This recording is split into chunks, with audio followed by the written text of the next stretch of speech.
जब बाइबल के चौथे अध्याय में प्रभु यीशु की परीक्षा हुई और परीक्षा होने के बाद जब परीक्षा से खरे निकलकर बाहर आए तो प्रभु की सामर्थ उनके साथ थी। आप जानते हैं जब प्रभु में आते हम सब तो शुरू में तो बड़ी बड़ी गवाहियां होती है हमारी, है? और लेकिन बाद में हम धीरे धीरे ठंडे पड़ जाते हैं। क्या कारण है? कारण ये है कि परमेश्वर हम सबको एक अच्छी पदवी देना चाहता है, औकात से इस्तेमाल करना चाहता है। तो वो जांचता भी है कि अगर छोटी मोटी परीक्षा आ गई तो ये मेरे साथ चलेगा भी, ये छोड़ के भाग जाएगा। लेकिन हम लोग बर्दाश्त नहीं कर पाते, हम समझ नहीं पाते। इससे थोड़ी तकलीफ आई तो हम जहां से आए थे वहीं चले जाते। और ये स्थिति ऐसी है कि फिर मनुष्य प्रभु से बहुत दूर चला जाता है। बाइबल में लिखा है जितनों ने उसे ग्रहण किया परमेश्वर ने उन्हें अपनी संतान होने का अधिकार दिया। जब हम प्रभु यीशु को स्वीकार करते हैं तो उसकी संतान कहलाते हैं। इसलिए हमें घबरा कर भागने की जरूरत नहीं। जिस प्रकार शारीरिक घरों में हम रहते हैं हमारे माता पिता के साथ, अगर छोटी मोटी घर में कुछ ऐसी बात हो जाए तो घर छोड़ के भागते नहीं। क्या लोगों को ये कहते हैं कि आज से मेरा एड्रेस चेंज हो गया? ऐसा होता है क्या? नहीं। हम कुछ भी है किसी भी तरीके से अपने घर का एड्रेस को नहीं भूलते। इसलिए आत्मिक जो पिता है जब उसने अपने संतान बना लिया तो हमारा एड्रेस उसके साथ जुड़ गया।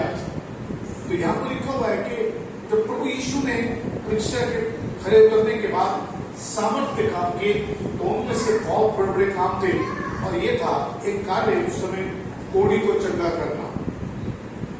कोढ़ एक ऐसी बीमारी छुआछूत की सबसे खतरनाक लाइलाज बीमारी कोढ़ी की थी। उसको इंग्लिश में लेप्रोसी कहते हैं। ये क्या था कि अगर किसी का शरीर किसी टच हो जाए तो टच होने पर भी वो बीमारी ट्रांसफर हो जाती है। जैसे अभी आपने आया था, कोविड आया था ना, तो कोविड में तो टच भी नहीं करते। परिवार कैसे जिए पता नहीं। घर में 5 जने बच्चे भी हैं, बच्चे तो गोदी में भी आएंगे, कैसे मना करो लोग? एक दूसरे को टचिंग पे घर के अंदर एक कमरे में रहते हैं।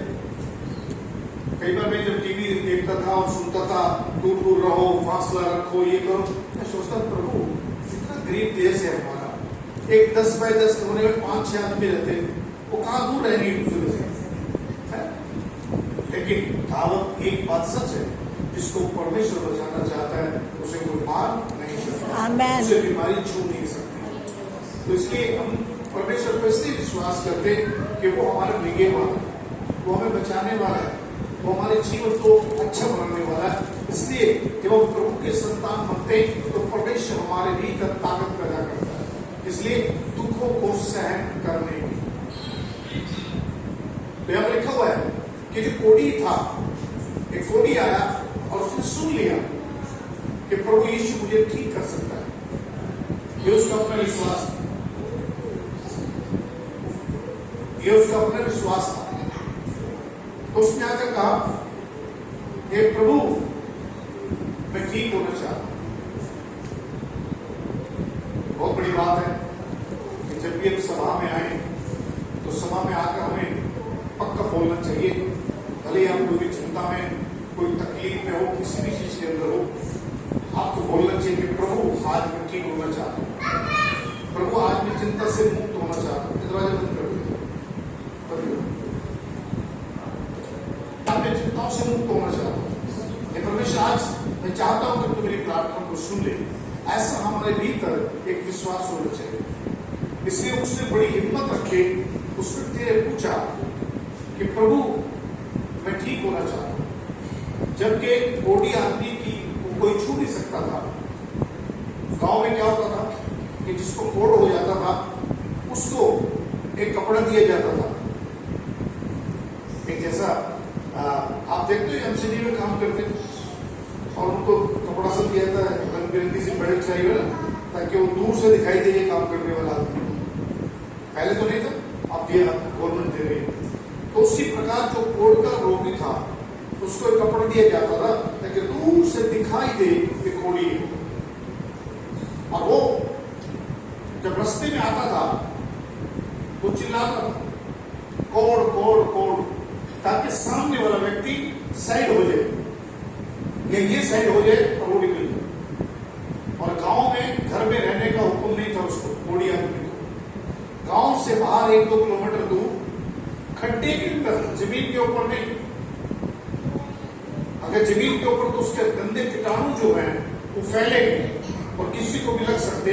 इसलिए जमीन के नीचे जो खड्डा होता था 10-15 फीट का जो है, उसमें उसको रहने का स्थान दिया जाता कि तू बाहर है। अब लगा लो ऐसी बीमारी थी, और ये बीमारी को जितने भी थे पंडित और जितने भी फरीसी और शास्त्री कभी टच नहीं किया करते मेरे साथ में, क्योंकि प्रचार करना तो बड़ा आसान है लेकिन चंगाई देना आसान नहीं है।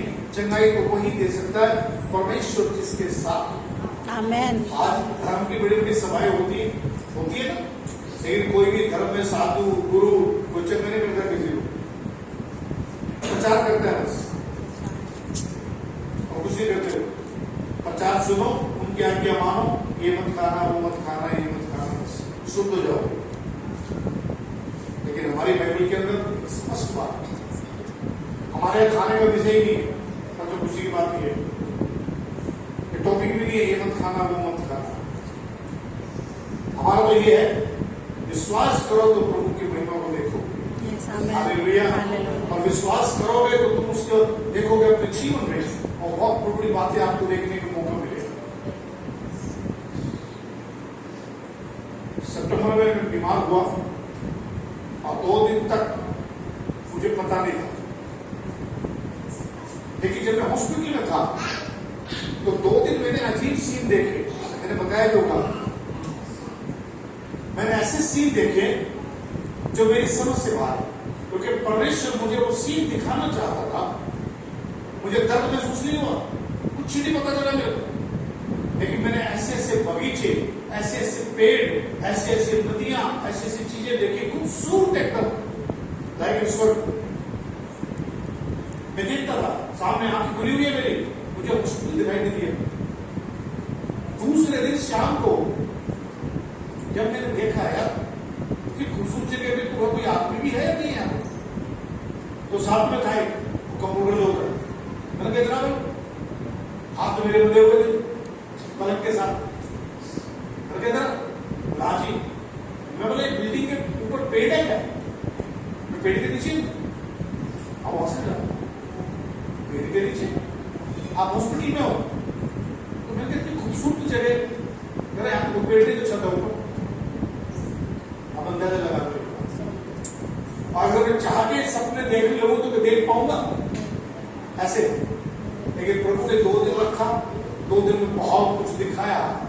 इसलिए प्रभु आराम नहीं देता, कभी चाहे भले ही बीमारी का भारण होता। अरे भैया इस भाग दौड़ की जिंदगी के अंदर बहुत सी प्रभु की चीजें हमको दिखाई नहीं देती, क्योंकि हमारे अपने क्लेश इतने, खाओ कमाओ फिर भाग जाओ, फिर करो ये करो वो करो, ये बच्चे वो बच्चे, ये काम वो चिंता ये चिंता, इसलिए प्रभु की महिमा दिखाई नहीं देती। प्रकाशित वाक्य बुक पढ़ी आपने, सुनिए कभी बाइबल की लास्ट किताब, बाइबल की आखिरी किताब कौन सी है? प्रकाशित वाक्य। तो प्रकाशित वाक्य किसे लिखी थी? यूहन्ना ने। बोला कर जोर से, सीख लो, बोला आप घर के अंदर। जब ये बाइबल बंद होने लगी तो परमेश्वर ने यूहन्ना को चुना और चुनकर उसे कहा ले गया पतमस टापू पर।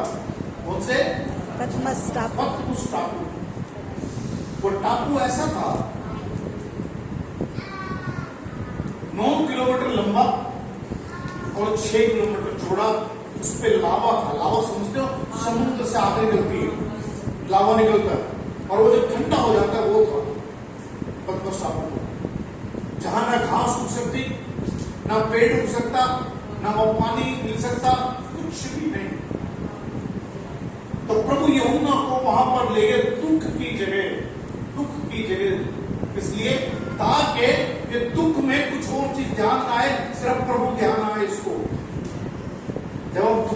हैं? कोई अच्छी चीज याद आती है? कौन याद आता है? परमेश्वर। हे परमेश्वर मुझे बचा। और प्रभु चाहता है दुख में डालना ताकि मैं उससे बात कर सकूं। ये वैसे तो सुनेगा नहीं मेरी, वैसे तो नाटकबाजी बहुत, यहाँ भाग रहा, वो भाग रहा, ये कर रहा, वो कर रहा, इसको बोलो। और चर्च में जब रोटी बनानी है, मैं रोटी बनाने वाले से बड़ा परेशान, वो भी उनके पतियों से जो कहता हूँ गरम गरम खाएंगे,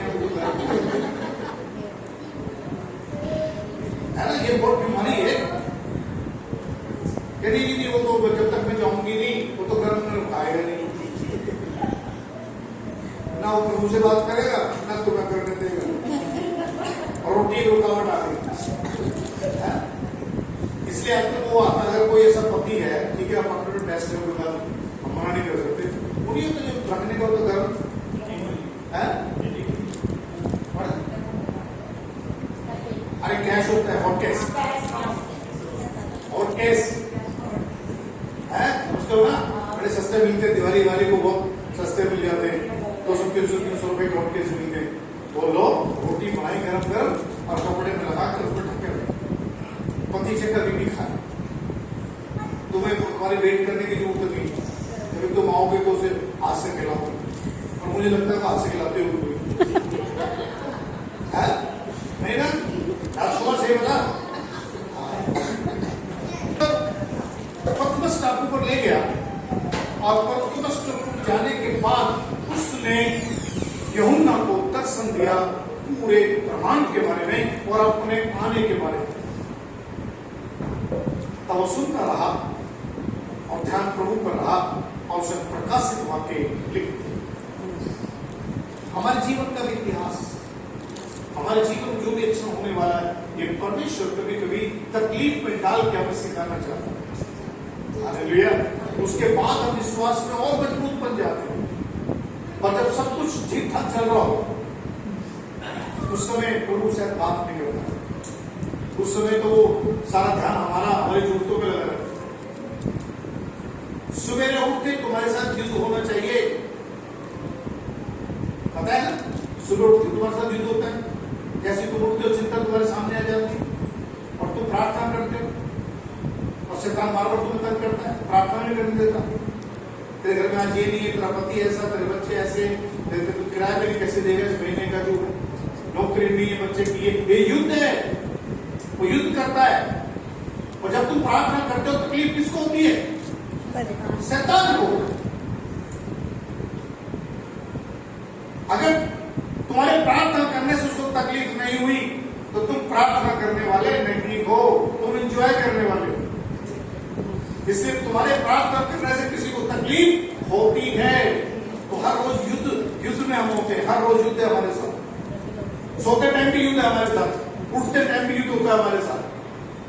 आदमी से युद्ध नहीं हो रहा, चिंताओं से, विचारों से, गरीबी से, तकलीफ से युद्ध हो रहा है हमारा। और हम जब प्रार्थना करते तो निकलता है।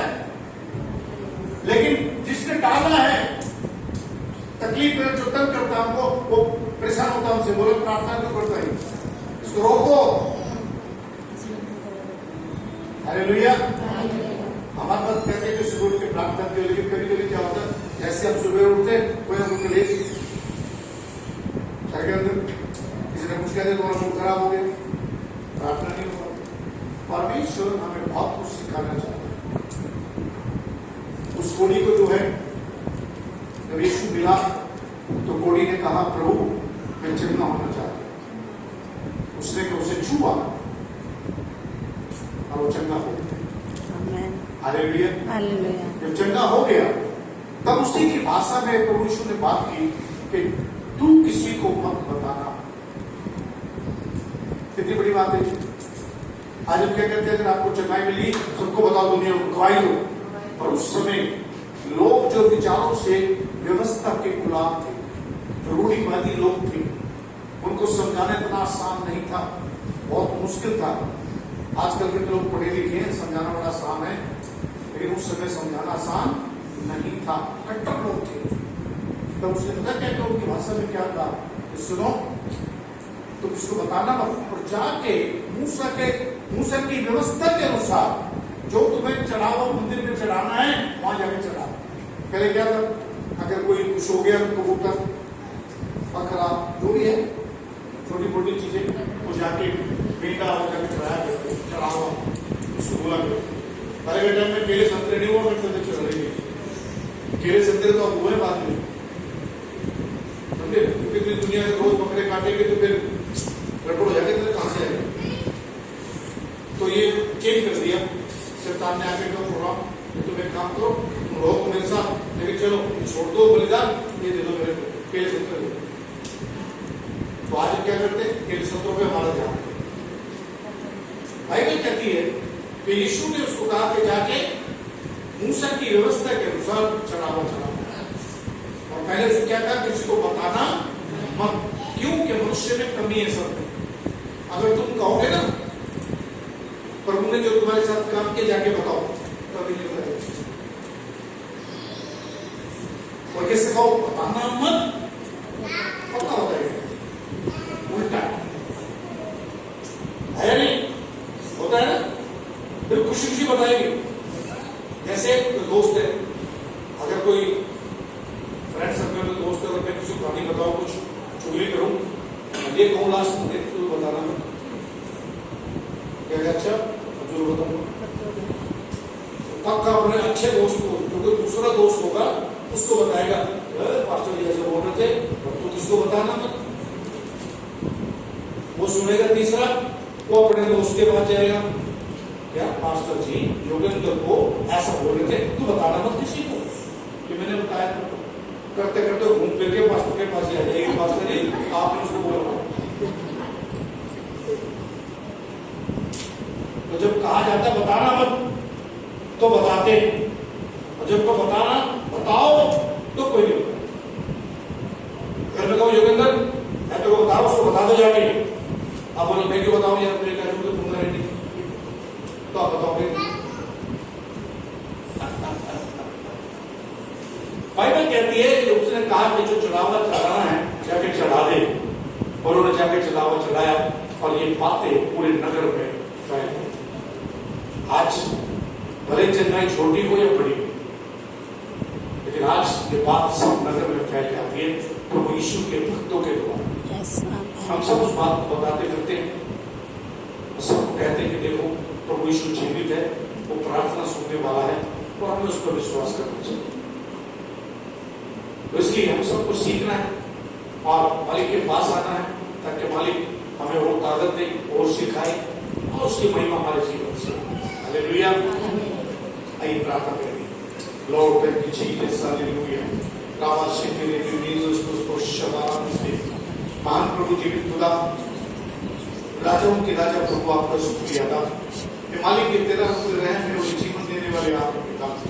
पवित्र आत्मा आज की संध्या को प्रभु जो भी आपने वचन शेयर किया, वचन के द्वारा आपने हमें आशीष दी कि प्रवेश जो नवरत में थे, जो परेशान थे, उनको आपने छुआ, उनके जीवनों को चंगा किया, बीमारी से छुटकारा दिया पिता, और उनके जीवन का बहुत बहुमूल्य समय आपने उन्हें सिखाया।